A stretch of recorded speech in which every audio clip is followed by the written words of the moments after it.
네, 그럼 여기서 취재 기자와 태풍 현재 상황 등에 대해서 더 얘기 나눠보겠습니다. 사회부 조지현 기자 나와 있습니다. 자, 조 기자, 먼저 예상 진로도부터 먼저 좀 보고 넘어가겠습니다. 아까 보여드린 그림인데요. 지금 제주 해상 남쪽 300km, 그래서 북상 중인데, 아까 말씀드린 대로 지금 제주를 향해 북상 중이고요. 지금 남해안을 거쳐갈 것으로 예상이 됩니다. 제주 피해는 잠시 뒤에 얘기할 텐데요. 지금 강원도를 거쳐서 빠져나갈 것으로 내일 오전에, 그래서 내일 오후 3시쯤에 완전히 빠져나갈 것으로 지금은 보입니다. 자, 다음에는 강풍 바람 예상도 한번 보겠습니다. 이제 제주와 전남 중심으로 지금부터 강한 바람이 불고 있고요. 이 태풍의 진로를 따라서 앞서 보셨던 대로 이 부산과 강원도를 따라서 역시 강한 비바람이 예상됩니다. 특히 제주와 영남 해안에 순간 최대 초속 50m의 아주 강한 바람이 불 것으로 현재 예보되어 있습니다. 제주와 영남이 지금 가장 우려되는 지역입니다. 자, 다음 강수 예상도 보겠습니다. 비도 역시 많이 내릴 것으로 보입니다. 비구름 보고 계신데요.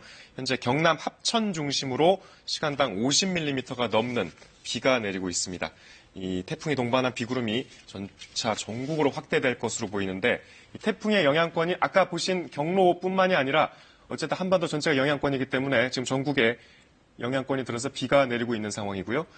태풍 위성 영상 지금 보고 계신데요. 태풍 중심 기압이 940헥토파스칼입니다. 최대 풍속 초속 47m의 매우 강한 강도를 현재까지 유지하고 있습니다. 이번 태풍이 특히 걱정된 이유입니다.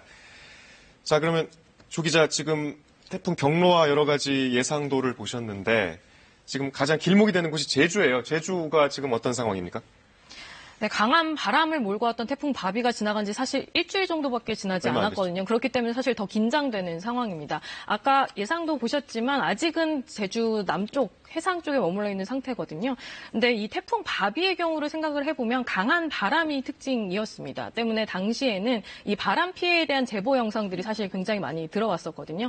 당시 제보 영상을 한번 보시면 이렇게 주택 2층입니다. 그런데 이렇게 지붕이 완전히 날아간 상태고요. 지붕이 날아갔고. 네, 강한 바람 때문에 여기는 돼지 축사인데요. 이렇게 여기도 마찬가지로 지붕이 완전히 날아간 상태입니다. 이런 식으로 제주 지역을 중심으로 강풍에 의한 피해 제보가 많이 들어왔었습니다. 그런데 이번 태풍 마이삭의 경우에는 아까 설명도 들으셨지만 이런 강한 바람뿐만 아니라 많은 비도 예보가 돼 있는 상태입니다. 그런데 지금 보시는 게 태풍 매미 때 제주 모습이거든요. 바람이 얼마나 거센지 이렇게 성인 남성이 몸을 가누기도 힘든 상태입니다. 이 매미 때 제주 지역의 최대 풍속이 초속 60m에 달했다고 합니다. 역대 태풍이 몰고 온 바람 가운데 가장 강했는데 이 초속 60m는 건물이 무너질 수 있을 정도의 강력한 바람입니다. 때문에 당시 제주에서만 2명이 숨지고 500억 원 가까운 재산 피해가 났습니다. 그런데 아까 말씀드렸듯이 이 태풍 마이삭이 바람뿐 아니라 비도 많이 예보가 돼 있는데 이 마이삭과 이동 경로가 유사한 매미뿐 아니라 또 다른 태풍인 2007년 나리의 경우에는 이 제주 지역의 매미보다 규모가 작았는데도 제주 지역에 시간당 100mm 이상의 강한 비를 쏟아부었었습니다. 때문에 당시 제주에서만 10명이 숨지는 등 어떻게 보면 피해로만 본다면 매미보다도 더 큰 피해를 제주 지역에 낳았다고 볼 수 있습니다. 말씀하신 대로 제주는 지금 바비 피해가 얼마 전인데 또 지금 보신 대로 제보 영상을 보면 상당히 그때 강풍 피해가 컸는데 지금 또 우려되는 상황이란 말씀이시고요. 이게 말씀하신 매미와 경로가 비슷하다면 이제 다음에 걱정되는 곳은 역시 남해안 쪽 아니겠습니까? 네, 아까 그 마이삭 예상 경로도 보셨는데 그 태풍 매미의 경우에도 마찬가지로 제주도 쪽을 통해서 그다음에 경남 사천 쪽 해안을 상륙해서 경남 경북을 거쳐서 동해안 쪽으로 빠져나갔거든요. 그러니까 사실 매미와 굉장히 유사한 경로를 보이게 되는 건데요. 이 마이삭이. 이때 매미가 굉장히 역대급 피해를 낳았습니다. 아까도 보셨지만 사상자가 130명이 넘었고요. 재산 피해도 4조를 훌쩍 넘겼습니다. 이 피해 규모로만 보면 역대 태풍 가운데 2위 규모였습니다. 이 당시 태풍 매미의 바람이 얼마나 강했는지를 볼 수 있는 좀 상징적인 장면이 지금 나가고 있는 이 영상입니다. 아, 이게 매미 때 영상이군요. 네, 당시에 이 부산항에 80m짜리 크레인이 무너졌다고 하거든요. 그러니까 지금 영상으로 보시는 것처럼 이 거대한 크레인이 사실상 엿가락처럼 휘어서 형체를 알아보기 힘든 정도입니다. 크레인이 휘 정도로 위력이 강한. 네, 바람이 아주 강했던 거죠. 당시에 매미는 이 강풍 피해뿐만 아니라 남해안과 영남 지역을 중심으로 400mm가 넘는 강한 비도 쏟아냈었고요. 또 앞서도 설명을 드렸었지만 이 매미 때 피해가 컸던 부분이 높은 파도와 해일 때문이었습니다. 당시에 갑작스럽게 밤 시간에 높은 해일이 밀어닥치면서 마산의 경우에는 바다와 200m 정도나 떨어진 건물에까지 바닷물이 들이닥쳤던 적이 있었는데요. 당시에 지하 노래 연습장 등에서 10명이 미처 빠져나오지 못하는 큰 사고가 나기도 했었습니다. 그런데 이렇게 해일 피해가 컸던 건 아까도 설명을 했었지만 이 바닷물 수위가 높아지는 만조 시간과 겹쳤기 때문이었습니다. 지금 계속 이제 과거 태풍 피해 영상 보여드리고 있는데 이게 상당히 좀 피해가 큰 지역들만 보여드리고 있지만 이번에도 이럴 수 있다는 거 아니겠습니까? 근데 부산 상황 조금 전에 봤는데 이 부산은 특히 고층 건물이 해안가에 많잖아요. 이게 지금 이번 태풍은 특히 아까 말씀드린 대로 대조기 또 만조 시간에 겹쳐서 좀 더 걱정이죠. 네, 맞습니다. 그래서 특히 피해 우려가 큰데요. 그 바다 만조 시간에 겹치게 되면 특히 아까 말씀하신 대로 대조기의 바다 만조 시간과 태풍이 가까워오는 시간이 겹치게 되면 피해가 우려가 큽니다. 아까 부산 저희 기자가 서 있던 곳 뒤로 보였던 건물 마린시티라는 건물이 있었는데요. 그 건물이 피해를 입었던 게 지난 2016년 태풍 차바 때였습니다. 차바 역시 이 마이삭과 비슷한 경로를 보이기도 했었는데요.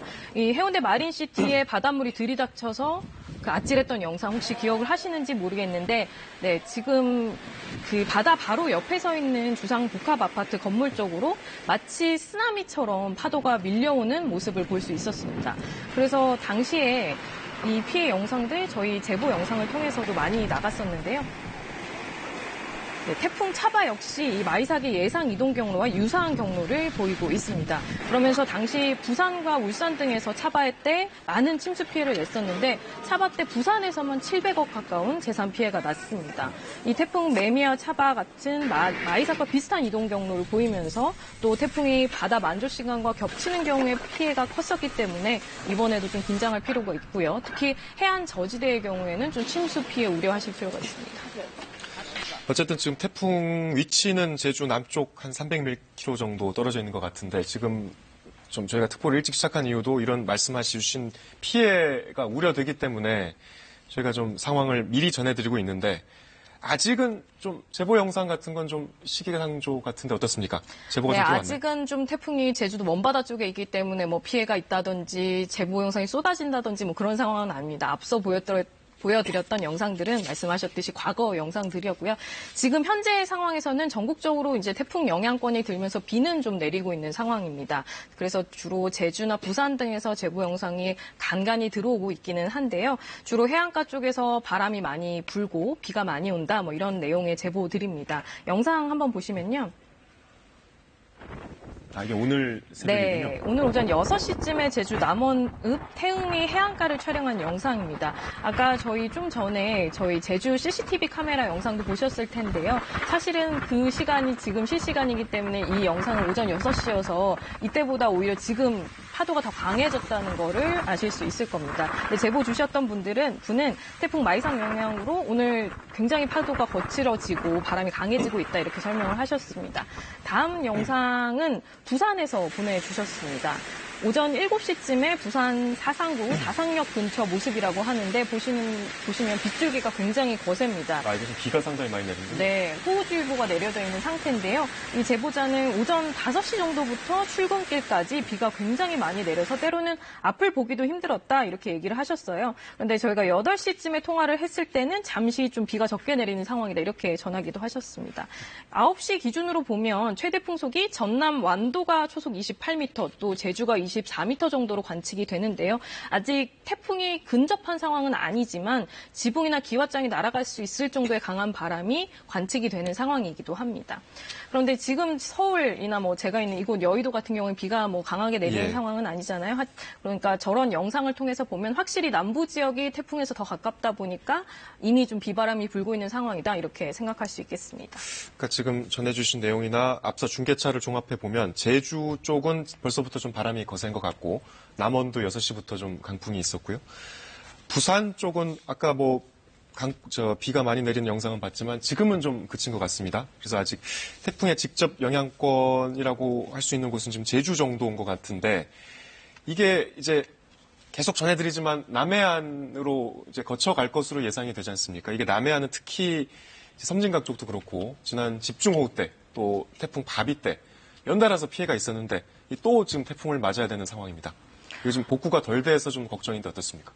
네, 맞습니다. 말씀하신 대로 특히 지난 집중호우 때부터 섬진강 유역의 경남 지역이라든지 전남 지역, 사실 뭐 집중호우 때는 충북이나 전국이 피해를 입기는 했었습니다만 이 남부 지역의 피해가 굉장히 컸었습니다. 거기다가 바비 때도 낙과 피해 등 이런 피해들이 계속 잇따랐었는데요. 그때 당시 그 집중호우 때 영상입니다. 섬진강 제방이 무너지기도 했었고 화계 장터마저 호수처럼 변할 정도로 당시에 침수 피해가 굉장히 컸습니다. 거기다가 바비의 영향으로 농가들에서 낙과 피해를 입는 등 이런 피해도 계속 됐었는데 이 지역들의 경우에 말씀하셨듯이 집중호우 이후에 바로 코로나19 확산세가 커지면서 자원봉사 손길마저 줄어서 피해 복구가 늦어지고 있는 상황입니다. 응급 복구는 끝났다고 하는데 사실상 완전한 복구가 이루어지기까지는 아직 좀 시간이 더 많이 걸려야 하는 상황이고요. 복구가 현재 진행 중이기도 네, 하고. 진행 중인 상황이고요. 그러다 보니까 또다시 태풍이 예보가 되면서 긴장이 굉장히 큽니다. 특히 경남 지역 같은 경우에 지금 현재 기상청이 예상하고 있기로는 경남 지역을 통해서 부산이나 경남 지역으로 상륙을 해서 동해안으로 빠져나가는 경로를 예상을 하는데 그럴 경우에 경남 지역에 아까도 계속해서 얘기했듯이 만조 시간과 겹쳐서 더 피해가 커질 수 있는 상황이거든요. 그러면 엎친 데 덮친 격으로 또다시 피해를 입을 수 있는 상황이고요. 또 전남 지역이나 뭐 이런 지역 같은 경우에 만약 경남으로 상륙한다면 직접 피해는 입지 않는다 하더라도 강한 비가 예상이 되기 때문에 그 비로 인한 피해 당연히 대비하셔야 되고 우려가 큰 상황이고요. 거기다 태풍이 만약에 좀 더 경로가 서쪽으로 휘게 된다라고 했을 때는 전국적으로 더 큰 피해가 예상이 되기 때문에 좀 철저하게 대비하실 필요가 있다고 생각이 됩니다. 여러 차례 말씀드리지만 이제 지금 보여드리는 거는 과거 경로가 비슷한 태풍 때 피해고 이번에는 그런 피해를 입지 않도록 저희가 이제 미리 좀 말씀을 드리는 건데 이게 아까 말씀해 주셨듯이 제보 영상이 특히 중요하지 않습니까? 제보 영상이 가장 지금 현재 상황을 실시간으로 생생하게 보여준 영상인데 이 제보 영상 앞으로 많이 보내주셔야 될 텐데 어떻게 보내주셔야 되는지 좀 설명해 주시죠. 네, 화면 통해서 먼저 설명을 한번 드리겠습니다. 먼저 카카오톡을 이용하는 방법이 있습니다. 카카오톡 검색창에서 KBS 뉴스 또는 KBS 제보를 검색해서 친구 추가를 눌러주시고요. 또 평소에 메시지를 보내는 것과 마찬가지로 영상을 첨부해서 보내주시면 됩니다. KBS 뉴스 앱을 이용하셔도 되는데요. KBS 뉴스 앱을 내려받으시면 오른쪽에 제보라고 쓰인 버튼이 있습니다. 여기에 내용을 쓰고 제보하기를 누르시면 간단히 제보가 접수됩니다. 또 저희 뉴스 특보를 보시다 보면 화면에 QR코드가 나오는데요. 이때 QR코드를 스마트폰으로 찍으면 제보할 수 있는 경로로 바로 연결됩니다. 제보를 보내주실 때는 언제 어디서 촬영하셨는지와 함께 간단한 상황 설명을 함께 적어주시면 큰 도움이 됩니다. 아까도 말씀을 드렸지만 저희가 시청자 제보 영상을 소개하는 건 실제 상황에 대한 정보를 공유해서 좀 피해를 최소화해보자는 뜻입니다. 그러니까 무리하게 영상을 찍는 건 위험하니까 먼저 안전을 충분히 확보하신 다음에 촬영을 하시는 게 좋겠습니다. 네, 제보 영상 보내주시는 방법 설명드렸습니다. 조지현 기자 고생하셨습니다.